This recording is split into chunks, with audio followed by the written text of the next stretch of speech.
Christian Horner has sort of crafted this public image as the charismatic leader of Red Bull Racing, the smiling boss celebrating on the podium, a figure of success married to a former Spice Girl.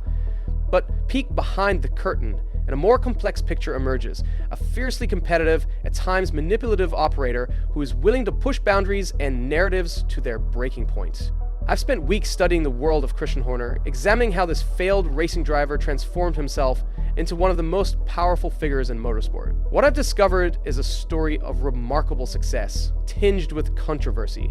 A leader whose methods have elevated Red Bull to unprecedented heights, but also created vulnerabilities that threaten to undermine everything he's built. Shame you're too old to have driven here, really. I am too old to have driven here, but You would have liked it. yeah, shame you wasn't fast enough to get to Formula One. Christian Edward Johnston Horner was born on November 16, 1973 in Leamington Spa, England, into a family rooted in the automotive industry. His grandfather had been a purchasing manager at a car manufacturer, while his father ran an automotive component supply business. In 1991, he earned a prestigious Formula Renault scholarship, an entryway for young talent. He competed in the 1992 British Formula Renault season and notched a win, ending the year as the highest-placed rookie. That success elevated him into British Formula 3, where he clinched 5 class wins in 1993. Over the next few years, Horner kept climbing the ladder with grit rather than raw speed. He tried British Formula 2 and then, in 1997, made the jump to Formula 3000. There, he encountered people with actual talent. So, the results were very humbling to say the least. Horner struggled at the back of the pack, failing to qualify for many races and scraping just a single point in 2 seasons. In one pivotal moment, chasing Montoya through a high-speed corner, Horner realized he simply couldn't match the commitment of the elite drivers. This was a crushing self-recognition for a young man whose childhood dream of reaching Formula One as a driver was slipping away. Yet, that realization planted the seeds of Horner's reinvention. And I could just see the angle that this car was at, the commitment that he had. And I just knew that. I thought, I can't do that. At the tender age of 25, Horner walked away from driving and immediately set about constructing a new path to the top. In a bold move, he co-founded his own racing team, Ardent International, in 1997. It was more of a desperate gamble, though. Horner scraped together funding by borrowing money and buying old scrap. He famously purchased a used trailer from Dr. Helmut Marko, who was then running a rival F3000 team. However, Horner's knack for management started to shine. He signed decent drivers, hustled for sponsors, and learned the politics of the paddock. A brief partnership with ProDrive and a Russian backer gave the team a boost in 1999, but Horner bought back control a year later. A bold move that signaled he intended to captain his own ship. By the early 2000s, Ardent had become the absolute powerhouse of F3000, clinching 3 consecutive team championships from 2002. Horner had spotted and nurtured talents like Witterheim and Liuzzi, who absolutely dominated their competition. Magazines took note of the wunderkind running a championship-winning junior team out of a humble UK workshop. Horner, barely 30, now had a proven track record as a leader, and he was gearing up for a chance on the sport's biggest stage. He explored buying the Jordan F1 team in 2004, but they wanted too much and he had to back off. Still, fortune was on Horner's side. That same year, Austrian billionaire Dietrich Mateschitz was looking to start a Formula One team for his Red Bull brand and needed fresh leadership. Overnight, Horner went from running junior races to leading a Formula One team, becoming the youngest team boss on the grid. Despite joining just 8 weeks before the season opener, he led Red Bull Racing to a strong debut. In the 2005 Australian Grand Prix, his drivers, David Coulthard and Christian Klein, finished a shock 4th and 7th. By season's end, Red Bull had scored 34 points, nearly 4 times Jaguar's tally from the previous year.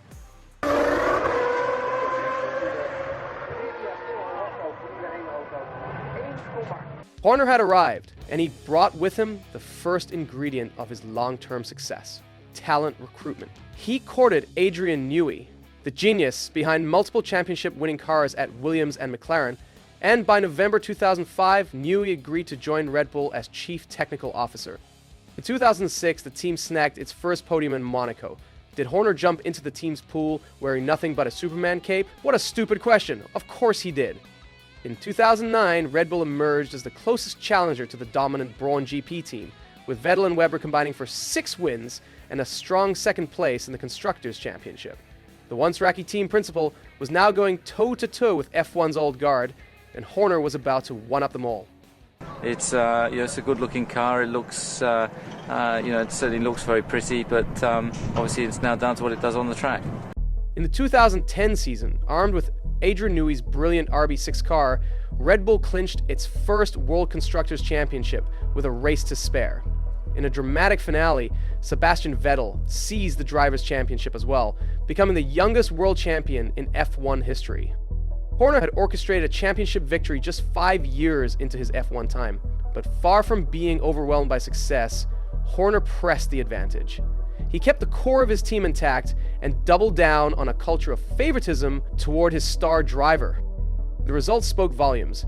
In 2011, 2012, and 2013, Red Bull Racing swept to 3 more consecutive Constructors' Championships, with Vettel cruising to 4 straight drivers' titles. The team was insanely dominant, sometimes arrogantly so. During this era, Horner's leadership was praised for its clarity. He had identified Vettel and Newey as the centerpieces and built everything around maximizing their performance. But the favoritism tactic brought its own challenges. Tensions flared between Vettel and Webber, especially as Webber felt increasingly like the number 2 driver. Infamously, at the 2013 Malaysian GP, Vettel ignored Horner's team orders, the notorious Multi-21 code, and snatched the win from Webber, triggering a cold war in the garage. Multi-21's it. Horner criticized Vettel, but light-handedly, ultimately prioritizing his champion driver's confidence over enforcing team discipline. Incidents like this hinted at Horner's philosophy: winning first and handling the internal fallout later. So even as cracks appeared, Horner's Red Bull juggernaut kept rolling. The introduction of hybrid power units marked the end of Red Bull's dominance, with Mercedes emerging as the new kings of Formula One. While Horner had conquered F1 with Newey's aerodynamic marvels, this new era exposed a critical weakness. Red Bull was at the mercy of its engine supplier. Their partnership with Renault quickly deteriorated as performance and reliability issues mounted. Horner, once the golden boy of F1 management, found himself in the unfamiliar position of leading a team that couldn't win consistently. His response was telling. Rather than accept defeat gracefully, he publicly criticized Renault at every opportunity. This blame shifting became a pattern. When Red Bull struggled, it was always someone else's fault. The engine, the regulations, the politics. Never Horner's leadership or Red Bull's development direction. This period revealed a key aspect of Horner's personality. He cannot stand being second best. The man who once recognized his own limitations as a driver refused to accept them as a team principle. In many ways, this relentless dissatisfaction is his greatest strength, but it comes with collateral damage. As the relationship with Renault fell apart, Horner made a bold gamble in 2018. Red Bull would partner with Honda despite the Japanese manufacturer's disastrous 3 years with McLaren. It was high-risk, high-reward thinking, perfectly aligned with Horner's character. Simultaneously, Horner was overseeing another transition. After Vettel departed for Ferrari in 2015, Red Bull needed a new star driver. They found one in Max Verstappen, a teenage prodigy who embodied the aggressive, take-no-prisoners style that Horner admired. When Verstappen won his debut race for Red Bull at the 2016 Spanish Grand Prix, Horner looked like a genius. The young Dutchman became his new project, the centerpiece around which Horner would rebuild Red Bull. Another problem that still needed solving was the engine. When Honda announced they would leave Formula One after 2021, Horner proposed creating Red Bull's own powertrain division, taking over Honda's intellectual property. That was an unprecedented move, an energy drink company becoming a full-fledged engine manufacturer. But it also established a critical narrative for 2021. Red Bull needed to win now with Honda's final iteration of the power unit before the massive task of becoming an engine constructor consumed their resources. The stage was set for a championship challenge and a return to the political battleground where Horner thrives. So how is your relationship with Toto right now? Is it, if he called you and was like, hey, I want to get dinner with you? I think he's blocked. Oh, really? The 2021 Formula One season began with Red Bull in its strongest position since 2013. The RB16B was quick right out of the box, and for the first time in the hybrid era, Mercedes looked vulnerable. The championship fight between Max Verstappen and Lewis Hamilton was on. From the very first race, Horner set the tone for what would be a season of intense off-track battles. When Verstappen's overtake on Hamilton in Bahrain was deemed illegal because he exceeded track limits, Horner immediately went on the offensive. He didn't just question the decision, he questioned the entire regulatory framework. This was classic Horner, turning a specific incident into a broader narrative about fairness and consistency that positioned Red Bull as victims of unfair treatment. As the season progressed, so did the intensity of Horner's political maneuvering. When Mercedes unveiled their innovative dual car steering system, Horner led the charge in questioning its legality. When concerns arose about flexible rear wings, including Red Bull's own, Horner swiftly deflected attention by suggesting Mercedes' front wing was equally suspect. But it was after the British Grand Prix that Horner's political game reached new heights, or, depending on your perspective, new lows. On the first lap at Silverstone, Hamilton and Verstappen collided at the Copse corner, sending Verstappen crashing into the barriers at 51G. While Verstappen was taken to hospital for precautionary checks, Hamilton went on to win the race. Horner's response was intense. He called Hamilton's move desperate, amateur, and unacceptable. He suggested the 7-time world champion should be suspended. He even put a price tag on the crash, telling the media that it had cost Red Bull $1.8 million in damages. The strategy continued throughout the season. After another collision between the championship contenders at Monza, where Verstappen's car ended up on top of Hamilton's, Horner downplayed the incident and shifted blame to Hamilton. When Mercedes raised concerns about Verstappen's defensive driving in Brazil, Horner dismissed them as the complaints of a team that couldn't accept being challenged. When Hamilton dominated in Qatar with a questionable rear wing design, Horner was quick to suggest Mercedes were bending the rules. Throughout it all, you can find an obvious pattern. Horner would push the boundaries of acceptable discourse, then retreat slightly when called out, before advancing again from a different angle. It was psychological warfare, carefully calibrated to maintain constant pressure on Mercedes without crossing lines that would trigger formal sanctions or criticism. This approach culminated in Saudi Arabia, where tensions boiled over. After multiple incidents involving Verstappen and Hamilton, Horner defended his driver's aggressive tactics while accusing race officials of inconsistency. Toto Wolff, Mercedes' team principal, recognized what was happening, accusing Horner of dramatizing situations for political gain, but Wolff's frustration only proved Horner's tactics were working, getting under Mercedes' skin as the pressure mounted. By the time the teams arrived in Abu Dhabi for the season finale, with the drivers tied on points, Horner had successfully framed the narrative. This was David versus Goliath, not just Verstappen versus Hamilton. You know, it goes down to the wire in Abu Dhabi. I thought at the beginning of the year it would go all the way to Abu Dhabi, and there's just one race victory between them, so let's see where it finishes. The 2021 Abu Dhabi Grand Prix will forever be remembered as one of the most controversial races in Formula One history. For most of the race, Lewis Hamilton was in complete control, holding a commanding lead over Verstappen. With 5 laps to go, it appeared certain that Hamilton would claim a record-breaking 8th World Championship. Then, Nicholas Latifi crashed his Williams, bringing out a safety car. What happened next has been analyzed, debated, and criticized endlessly, and I personally think Horner played his cards very well. In an unprecedented move, he directly lobbied Masi, the race director, to let the cars unlap, with Red Bull only needing 1 lap to secure the victory. Christian and Michael. Yes, go ahead, Christian. Yeah, why aren't we getting these lap cars out of the way? Just give me, well, because Christian, just give me a second. Okay, my big one is to get this incident clear. You only need 1 racing lap. Yes, this may sound hand-wavy with FIA taking orders from a team principal, but I would argue that Horner just got on Masi's nerves, and Masi basically didn't know what to do, right? He's in panic mode, and Horner got his idea across first, so Masi took the bait without thinking twice. If that's what happened, I'm expecting no less than a book about human psychology from Horner as soon as he retires from F1. Anyways, minutes later, Masi allowed only the lapped cars between Hamilton and Verstappen to unlap themselves, not all lapped cars, and called for an immediate restart. This created a 1-lap shootout between Hamilton on old, hard tires and Verstappen on fresh softs. The result was inevitable. Verstappen overtook Hamilton to win the race and the championship. An FIA investigation later concluded that human error had played a part in Maas's decision-making, and the race director was subsequently removed from his position. For Horner, this was the ultimate vindication of his political approach. His direct intervention had seemingly influenced a critical officiating decision that favored his team.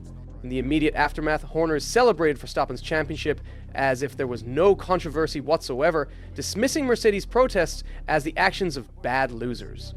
"That's racing," became his to-go answer, a simplistic response to complex questions about the sport's integrity.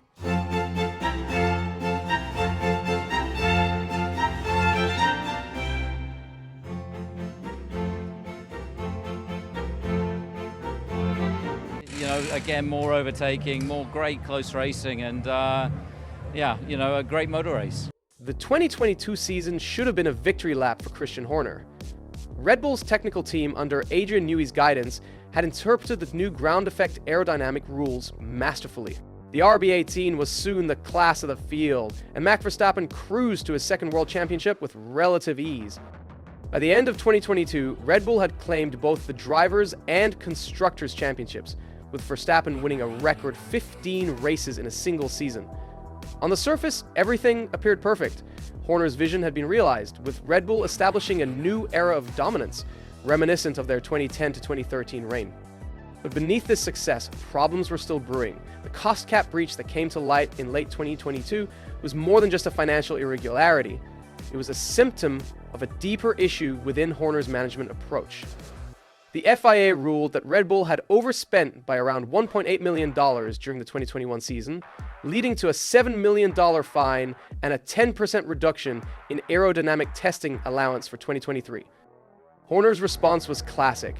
Rather than accept responsibility, he went on the offensive. He characterized the breach as a minor overspend, primarily related to catering costs, sick leave, and redundancies. He labeled the penalty draconian and claimed it could cost Red Bull up to half a second in lap time, framing the team once again as victims of an unfair system. The cost cap controversy revealed a fundamental paradox in Horner's leadership style. While he demanded absolute accountability from those beneath him, he struggled to demonstrate it himself. This rules for thee, but not for me approach had always been present, but now, at the height of Red Bull's power, it was becoming more apparent and more problematic. Do you ever see a situation where you put a junior driver in there to kind of learn from Max? I think the expectations on the Red Bull drivers are so high, it would be very unfair to put a junior straight into Red Bull racing. On October 2022, Dietrich Mateschitz, the co-founder of Red Bull and Horner's longtime patron, passed away at the age of 78. The timing was bitter, just one day before Red Bull would secure the Constructors' Championship, and a little over 2 weeks before Verstappen would clinch his second driver's title in Japan. Dietrich Mateschitz had been the ultimate decision-maker, the benevolent autocrat whose word was final. In his absence, power shifted to a more traditional corporate structure, with Oliver Mintzlaff taking over as CEO of corporate projects and investments at Red Bull. There were rumors of power struggles, with Marco occasionally making off-the-cuff remarks to the media that contradicted Horner's positions. For a leader accustomed to nearly unlimited authority, this new corporate reality represented a significant challenge. Horner now had to justify decisions and expenses to executives who might not share his win-at-all-costs mentality. His political skills, so effective in the F1 paddock, would be tested in a different arena, the boardroom. However, if the loss of Mateschitz represented the removal of Horner's political shield, the departure of Adrian Newey signaled a potentially more damaging blow to Red Bull's competitive edge. In May 2023, rumors began circulating that Newey was considering leaving the team. While Red Bull initially denied these reports, by early 2024 it was confirmed. Newey would depart Red Bull Racing after nearly 20 years with the team. The official announcement framed it as Newey stepping back from F1 to pursue other projects. But reports indicated growing tensions between Newey and key figures at Red Bull, including Horner himself. For Horner, losing Newey represented more than just the departure of a valuable team member. It was the loss of one of the two pillars upon which he had built Red Bull's success. Since 2006, the Horner-Newey partnership had been fundamental to Red Bull's identity. Horner handled the politics and management, while Newey designed the cars that won championships. Without Newey, a critical part of Red Bull's DNA would be missing. Moreover, Newey's departure raised questions about Horner's leadership style.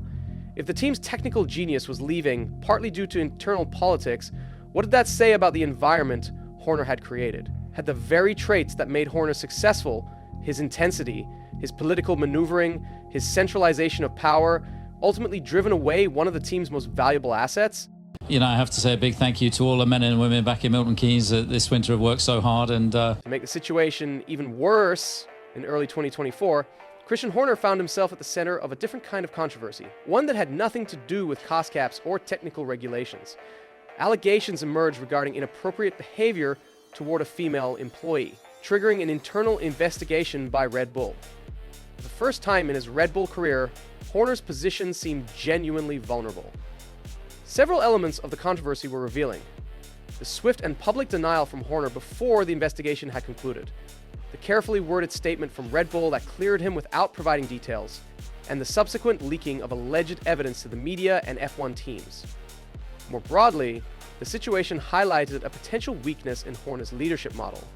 By centralizing so much authority in his own hands and cultivating an image as the indispensable leader of Red Bull Racing, Horner had created a system where any challenge to his personal credibility became an existential threat to the team's own stability. There was no clear succession plan, no obvious second in command who could step up if needed, no safety net at all. Jos Verstappen's statement that the team is in danger of being torn apart and that it cannot go on the way suggests a level of dissatisfaction that could ultimately influence Max's future with the team. For Horner, managing this particular relationship has become increasingly complex.